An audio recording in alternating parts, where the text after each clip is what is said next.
जय श्री राधे कृष्णा। आप सभी मेरे प्यारे दोस्तों का हमारे नए वीडियो पर आप सभी का स्वागत है। आज हम श्रीमद् भागवत महापुराण की कथा चतुर्थ स्कंध अथ द्वाविंशो अध्याय यानी 22वां अध्याय की कथा आपको सुनाएंगे। आज की कथा में है महाराज पृथ्वी को शनकादि का उपदेश। अब यहाँ महाराज पृथ्वी को शनकादि ऋषि क्या उपदेश दे रहे हैं वो आप सुनिए। बहुत सुंदर कथा है। अब श्री मैत्रेय जी कहते हैं, जिस समय प्रजाजन परम पराक्रमी पृथ्वीपाल पृथु की इस प्रकार प्रार्थना कर रहे थे, उसी समय वहां सूर्य के समान तेजस्वी 4 मुनीश्वर आए। अब राजा और उनके अनुचरों ने देखा तथा पहचान लिया कि वे सिद्धेश्वर अपनी दिव्य कांति से संपूर्ण लोकों का पाप निर्मुक्त करते हुए आकाश से उतरकर आ रहे हैं। अब राजा के प्राण शनकादियों का दर्शन करते ही जैसे विषयी जीव विषयों की ओर दौड़ता है, उनकी ओर चल पड़े। मानो उन्हें रोकने के लिए ही वे अपने सदस्यों और अनुयायियों के साथ एकाएक उठकर खड़े हो गए। जब वे मुनिगण अर्घ्य स्वीकार कर आसन पर विराज गए, तब शिष्टगणी पृथु ने उनके गौरव के से प्रभावित हो विनयवश गर्दन झुकाए हुए उनकी विधिवत पूजा की। फिर उनके चरणोदक को अपने सिर से बालों पर छिड़का। इस प्रकार शिष्ट जनोचित आचार का आदर तथा पालन करके उन्होंने यही दिखाया कि सभी सत्पुरुषों को ऐसा व्यवहार करना चाहिए। कितनी सुंदर बात यहाँ लिखी हुई है कि जब कोई ऋषि मुनि यानी अपने गुरु अगर अपने पास पधारे तो उनके चरण जब उनके धुलें तो उसका जल थोड़ा अपने सिर पर छिड़क ले वे। बहुत सुंदर बात है। शनकादि मुनीश्वर भगवान शंकर के भी अग्रज हैं। बताइए, शंकर के भी अग्रज हैं शनकादि मुनीश्वर। सोने के सिंहासन पर वे ऐसे सुशोभित हुए जैसे अपने अपने स्थानों पर अग्नि देवता। अब महाराज पृथु ने बड़ी श्रद्धा और संयम के साथ प्रेम पूर्वक उनसे कहा। अब पृथु जी ने क्या कहा कि मंगल मूर्ति मुनीश्वरों, आपके दर्शन तो योगियों को भी दुर्लभ है। मुझसे ऐसा क्या पूर्ण बना है जिससे स्वतः आपका दर्शन प्राप्त हुआ, जिस पर ब्राह्मण अथवा अनुचरों के सहित श्री शंकर या विष्णु भगवान प्रसन्न हो, उसके लिए इह लोक और परलोक में कौन सी वस्तु दुर्लभ है। इस दृश्य प्रपंच के कारण महत्व आदि यद्यप सर्वगत हैं, तो भी वे सर्वसाक्षी आत्मा को नहीं देख सकते। इसी प्रकार यद्यपि आप समस्त लोकों में विचरते रहते हैं, तो भी अनधिकारी लोग आपको देख नहीं पाते। अब जिनके घरों में आप जैसे पूज्य पुरुष उनके जल तृण पृथ्वी गृह स्वामी अथवा सेवकादि किसी अन्य पदार्थ को स्वीकार कर लेते हैं, वे गृहस्थ धनहीन होने पर भी धन्य हैं। अब जिन घरों में कभी भगवत भक्तों के परम पवित्र चरणोदक के छींटे नहीं पड़े, वे सभी प्रकार के रिद्धि सिद्धियों से भरे होने पर भी ऐसे वृक्षों के समान हैं कि जिन पर सांप रहते हैं। जय हो। अब मुनीश्वरों, आपका स्वागत है। आप लोग तो बाल्यावस्था से ही मुमुक्षुओं के मार्ग का अनुसरण करते हुए एकाग्र चित्त से ब्रह्मचर्य आदि महान व्रतों का बड़ी श्रद्धा पूर्वक आचरण कर रहे हैं। स्वामियों, हम लोग अपने कर्मों के वशीभूत होकर विपत्तियों के क्षेत्र रूप इस प्रकार में पड़े हुए केवल इंद्रिय संबंधी भोगों को ही परम पुरुषार्थ मान रहे हैं। सो क्या हमारे निस्तार का भी कोई उपाय है? बहुत सुंदर प्रश्न पूछे। अब आप लोग ने कुशल प्रश्न करना उचित नहीं है, क्योंकि आप निरंतर आत्मा में ही रमण रहते हैं। आप में यह कुशल है और यह अकुशल है, इस प्रकार की वृत्तियां कभी होती ही नहीं। आप संसारानल से संतप्त जीवों के परम सुहृद हैं। इसलिए आप में विश्वास करके मैं यह पूछना चाहता हूं कि इस संसार में मनुष्य का किस प्रकार सुगमता से कल्याण हो सकता है। यह निश्चय है कि जो आत्मावान यानी धीर पुरुषों में आत्मा रूप से प्रकाशित होते हैं और उपासकों के हृदय में अपने स्वरूप को प्रकट करने वाले हैं, वो अजन्मा भगवान नारायण ही अपने भक्तों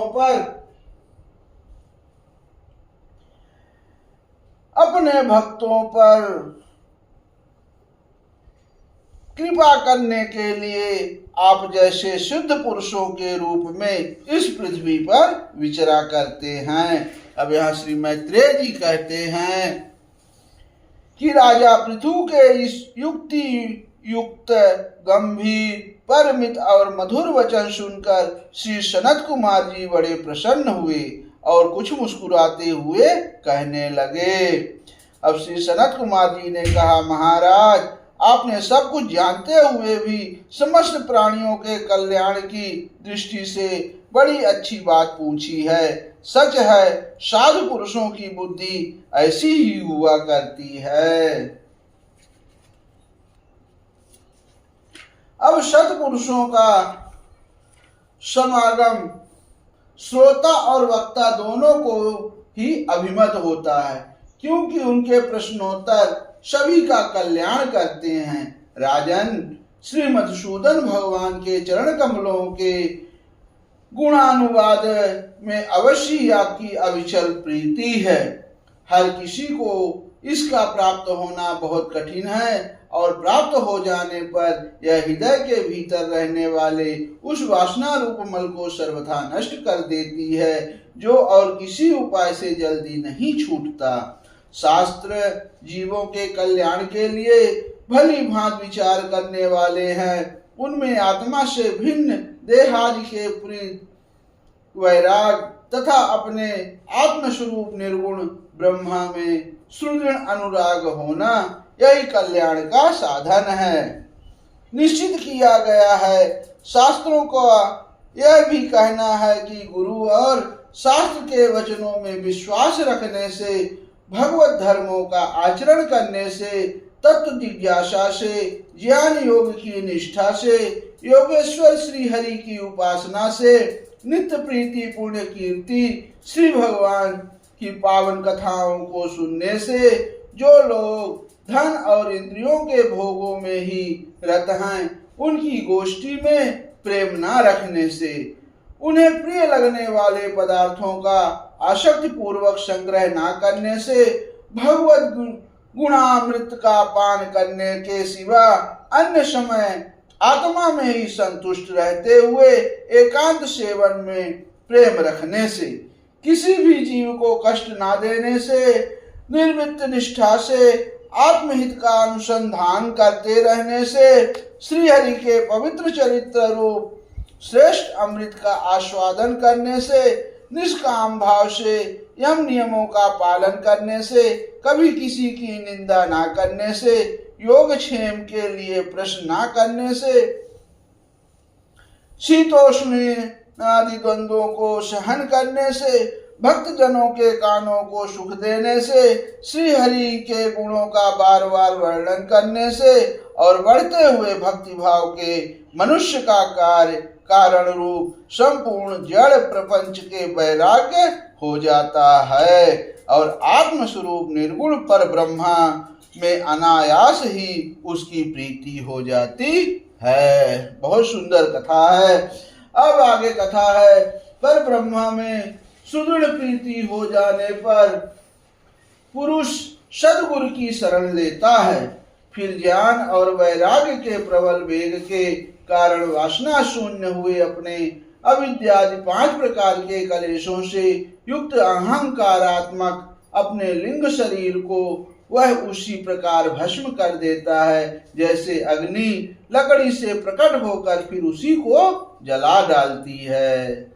अब इस प्रकार लिंग देह का नाश हो जाने पर वह उसके कर्तृत्वादि सभी गुणों से मुक्त हो जाता है। फिर तो जैसे स्वप्न अवस्था में तरह तरह के पदार्थ देखने पर भी उससे जग पड़ने पर उनमें से कोई चीज दिखाई नहीं देती, उसी प्रकार वह पुरुष शरीर के बाहर दिखाई देने वाले घटपट आदि और भीतर अनुभव होने वाले सुख दुख आदि को भी नहीं देखता। इस स्थिति में प्राप्त होने से पहले ये पदार्थ ही जीवात्मा और परमात्मा के बीच में रहकर उनका भेद कर रहे थे।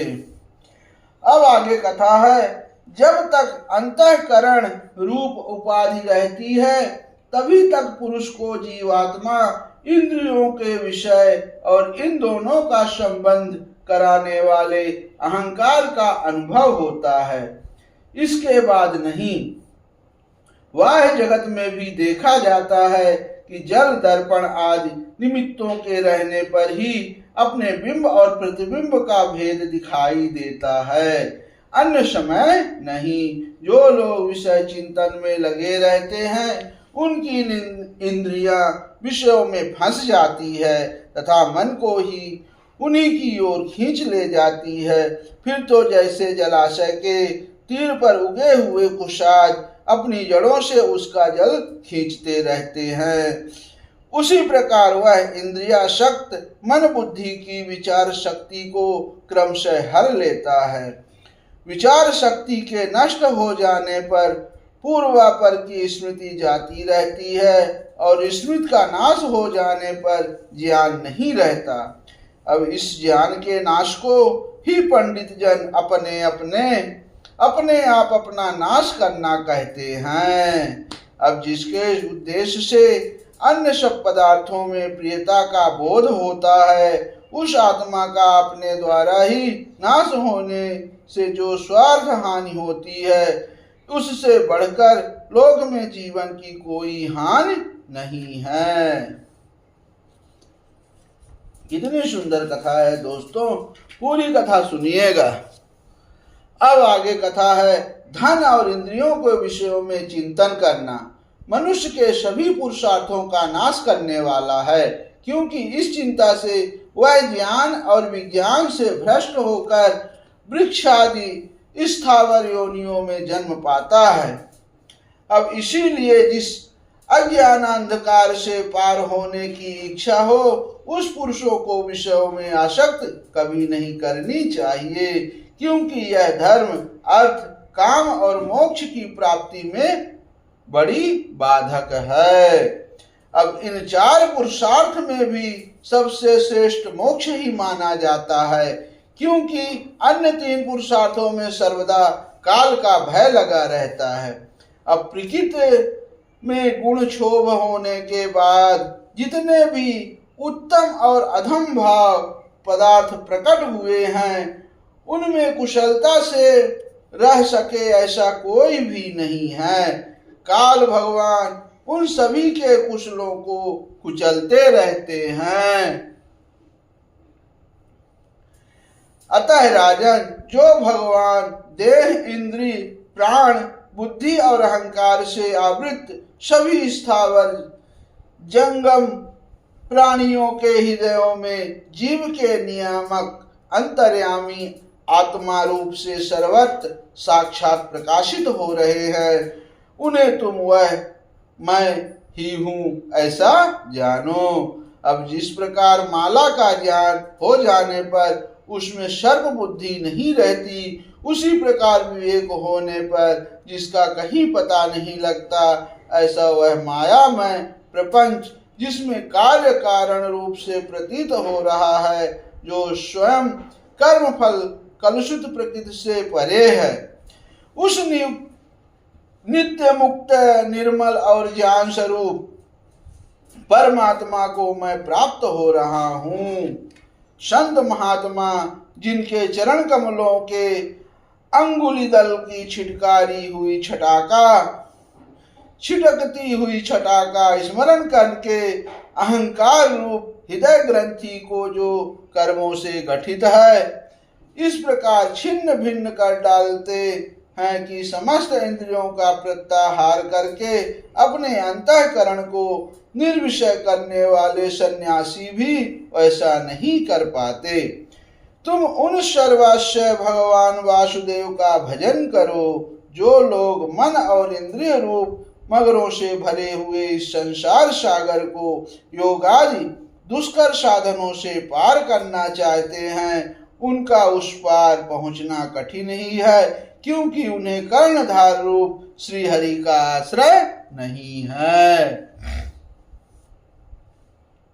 अतः तुम तो भगवान के आराधनीय चरण कमलों को नौका बनाकर अनायास ही इस दुस्तर समुद्र को पार कर लो। अब श्री मैत्रेय जी कहते हैं कि विदुर जी ब्रह्मा जी के पुत्र आत्मज्ञानी सनत कुमार जी से इस प्रकार आत्म तत्व का उपदेश पाकर महाराज पृथु ने उनकी बहुत प्रशंसा करते हुए कहा। अब राजा पृथु ने क्या कहा? भगवान दीन दयाल श्री हरि ने मुझ पर पहले कृपा की थी, उसी को पूर्ण करने के लिए आप लोग पधारे हैं।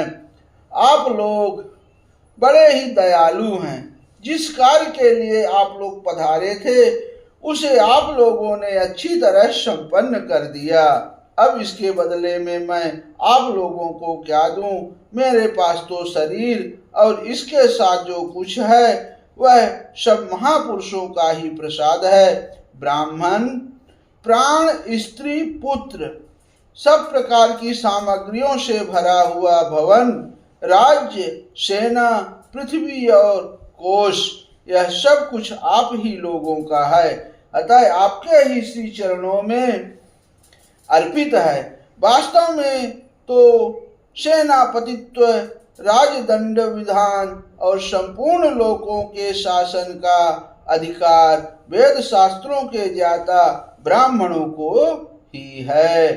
ब्राह्मण अपना ही खाता है, अपना ही पहनता है और अपनी ही वस्तु दान देता है। दूसरे क्षत्रिय आदि तो उसकी कृपा से अन्न खाने को पाते हैं। आप लोग वेद के परगामी हैं। आपने अध्यात्म तत्व का विचार करके हमें निश्चित रूप से समझा दिया है कि भगवान की प्रीति इस प्रकार अभेद भक्ति ही उनकी उपलब्धि का प्रधान साधन है।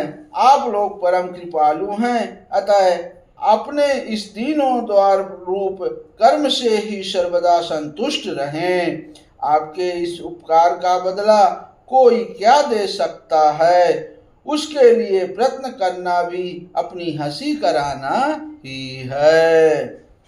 अब श्री मैत्रेय जी कहते हैं, विदुर जी, फिर आदिराज पृथु ने आत्मज्ञानियों में श्रेष्ठ शनकादि की पूजा की और वे उनके शील की प्रशंसा करते हुए सब लोगों के सामने ही आकाश मार्ग से चले गए।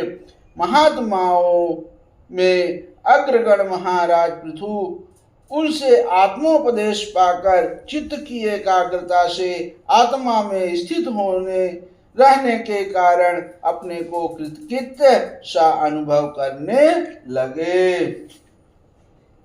वे ब्रह्मपर्ण बुद्धि से समय, स्थान, शक्ति, न्याय और धन के अनुसार सभी कर्म करते थे।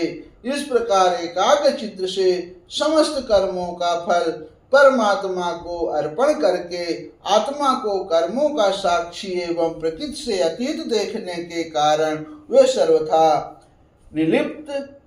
निर्लिप्त रहे। जिस प्रकार सूर्यदेव सर्वस्त्र प्रकाश करने पर भी वस्तुओं के गुण दोष से निर्लेप रहते हैं, उसी प्रकार सार्वभौम साम्राज्य लक्ष्मी से संपन्न और गृहस्थ आश्रम में रहते हुए भी अहंकार शून्य होने के कारण वो इंद्रियों के विषयों में आसक्त नहीं हुए। इस प्रकार आत्मनिष्ठा में स्थित होकर सभी कर्तव्य कर्मों का यथोचित रीति से अनुष्ठान करते हुए उन्होंने अपनी भार्या अर्ची के गर्भ से अपने अनुरूप 5 पुत्र उत्पन्न किए। उनके नाम विजिताश्व, धूम्रकेश, हर्यक्ष, द्रविण और वृक थे। महाराज पृथु भगवान के अंश थे। वे समय समय पर जब जब आवश्यक होता था जगत के प्राणियों की रक्षा के लिए अकेले ही समस्त लोकपालों के गुण धारण कर लिया करते थे। अपने उदार मन, प्रिय और हितकर वचन, मनोहर मूर्ति और सौम्य गुण के द्वारा प्रजा का रंजन करते रहने से दूसरे चंद्रमा के समान उनका राजा यह नाम सार्थक हुआ। सूर्य जिस प्रकार गर्मी में पृथ्वी का जल खींचकर वर्षा काल में उसे पुनः पृथ्वी पर वर्षा देते हैं तथा अपनी किरणों से सबको ताप पहुंचाते हैं, उसी प्रकार वे कर रूप से प्रजा का धन लेकर उसे दुष्काल आदि के समय मुक्त हस्त से प्रजा के हित में लगा देते थे। तब सब पर अपना प्रभाव जमाए रखते थे। वे तेज में अग्नि के समान दुर्धर्ष, इंद्र के समान अजेय, पृथ्वी के समान क्षमाशील और स्वर्ग के समान मनुष्यों की समस्त कामनाएं पूर्ण करने वाले थे। समय समय पर प्रजाजनों को तृप्त करने के लिए वे मेघ के समान उनके अभीष्ट अर्थों को खुले हाथ से लुटाते रहते थे। वे समुद्र के समान गंभीर और पर्वतराज सुमेरु के समान धैर्यवान भी थे। अब महाराज पृथु दुष्टों के दमन करने में यमराज के समान आश्चर्यपूर्ण, वस्तुओं के संग्रह में हिमालय के समान, कोष की समृद्धि करने में कुबेर के समान और धन को छिपाने में वरुण के समान थे। शारीरिक बल, इंद्रियों की पटुता तथा पराक्रम में सर्वत्र गतिशील वायु के समान और तेज की असह्यता में भगवान शंकर के समान थे। सौंदर्य में कामदेव के समान, उत्साह में सिंह के समान, वात्सल्य में मनु के समान और मनुष्यों के अधिपत्य में सर्वसमर्थ ब्रह्मा जी के समान थे। ब्रह्म विचार में बृहस्पति, इंद्रिय जय में साक्षात श्री हरि तथा गौ, ब्राह्मण, गुरुजन एवं भगवत भक्तों की भक्ति, लज्जा, विनय, शील एवं परोपकार आदि गुणों में अपने ही समान अनुपम थे। लोग त्रिलोकी में सर्वत्र उच्च स्वर से उनकी कीर्ति का गान करते थे। इससे वे स्त्रियों तक के कानों में वैसे ही प्रवेश पाए हुए थे जैसे सत्पुरुषों के हृदय में श्री राम। कथा कैसी लगी दोस्तों, आप लोग जरूर बताना कमेंट करके। इति श्रीमद्भागवते महापुराणे पारमहंस्यां संहितायां चतुर्स्कंधे पृथ्वी चरित्रो द्वाविंशो अध्यायः समाप्तः। बोले श्री लक्ष्मी नारायण भगवान की जय। बोले राजा पृथु भगवान की जय।